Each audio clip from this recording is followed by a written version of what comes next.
اللهم احسن عاقبتنا في الامور كلها واجرنا من خزي الدنيا وعذاب الاخرہ۔ اللہ میری دنیا کے سارے امور میں اپنا ساتھ عطا فرما۔ فرمایا آخری لمحے رخصت بھی دنیا کے امور میں سے ہے۔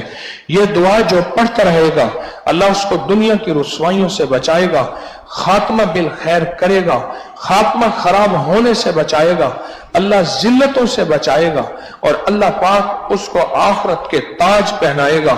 جو یہ دعا پڑھتا رہے گا اور اپنی دعاؤں میں اس کو شامل رکھے گا۔ جو بندہ عصر کی نماز کے بعد 11 بار یا رحمان، 7 بار یا 11 بار یا رحمان پڑھتا ہے، اللہ اس کو اولاد دیتا ہے، بیٹے دیتا ہے۔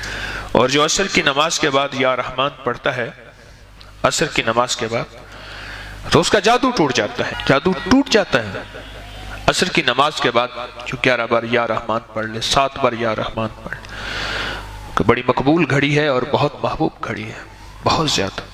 کئی لوگوں کو دیکھا کہ بیمار ہوتے ہیں، کبھی ہسپتال کا چکر، کبھی ڈاکٹر کے پیچھے، تو نبی علیہ الصلوۃ والسلام نے ایک حدیث پاک میں فرمایا، اس حدیث کو مسند احمد نے روایت کیا اور طبرانی نے روایت کیا کہ جو شخص فجر کے بعد 3 مرتبہ یہ دعا پڑھ لے تو اللہ تعالیٰ اس کو 4 بڑے بڑے مرضوں سے بچائیں گے۔